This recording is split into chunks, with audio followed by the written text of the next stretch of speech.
Super star Mahesh Babu మరికొద్ది రోజుల్లో గుంటూరు కారంతో బాక్స్ ఆఫీస్ బరిలో దిగబోతున్నాడు. ప్రస్తుతం న్యూ ఇయర్ వెకేషన్ కోసం ఫ్యామిలీతో కలిసి ట్రిప్కి వెళ్లిన మహేష్ తన తర్వాత సినిమాను రాజమౌళి డైరెక్షన్లో చేయబోతున్న సంగతి తెలిసిందే. కట్ చేస్తే దాని తర్వాత సూపర్ స్టార్ ఓ సైకో సిరీస్లో పార్ట్ కాబోతున్నాడనే క్రేజీ న్యూస్ ఒకటి చక్కర్లు కొడుతోంది. ఇంతకీ ఏంటా సిరీస్? ఆ ఇంట్రెస్టింగ్ డీటెయిల్స్ ఏంటో ఇప్పుడు చూద్దాం.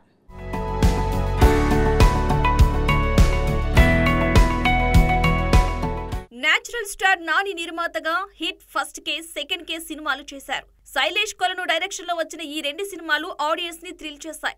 నాని శైలేష్ హిట్ ఫ్రాంచైజీని దాదాపు 7 సినిమాలుగా తీయాలని గట్టి ప్లానింగ్ తోనే ఉన్నారు. హిట్ 1 లో విశ్వక్ సేన్, 2 లో అడవిశేషు హీరోలుగా చేశారు. థర్డ్ పార్ట్ లో నాని చేస్తున్నాడు. తర్వాత రాబోయే సినిమాలో బిగ్ స్టార్స్ కనిపించబోయే అవకాశం ఉందని తెలుస్తోంది. ముఖ్యంగా శైలేష్ తో సైంధవ్ సినిమా చేసిన విక్టరీ వెంకటేష్ హిట్ ఫ్రాంచైజీలో నటిస్తారని టాక్. వెంకటేష్ తో పాటు సూపర్ స్టార్ మహేష్ కూడా ఈ సిరీస్ లో భాగమవనున్నారనే న్యూస్ వైరల్ అవుతోంది. మహేష్ లాంటి స్టార్ హీరో క్రైమ్ థ్రిల్లర్ స్టోరీలో పవర్ఫుల్ పోలీస్ గా కనిపిస్తే ఫ్యాన్సే కాదు ఆడియన్స్ కూడా థ్రిల్ ఫీల్ అవుతారు. అందుకే మహేష్ బాబుని ఈ సిరీస్ లోకి తీసుకురావాలని సాలిడ్ స్టోరీ ప్లాన్ చేస్తున్నాడట శైలేష్. అయితే హిట్ ఫ్రాంచైజీ సినిమాలని లిమిటెడ్ బడ్జెట్ తో చేస్తున్నారు. మహేష్ తో అంటే దాదాపు 100 కోట్ల బడ్జెట్ పైనే ఉంటుంది. మరి నాని నిర్మాతగా అంత భారీ బడ్జెట్ సినిమా చేస్తాడా అన్నది డౌట్.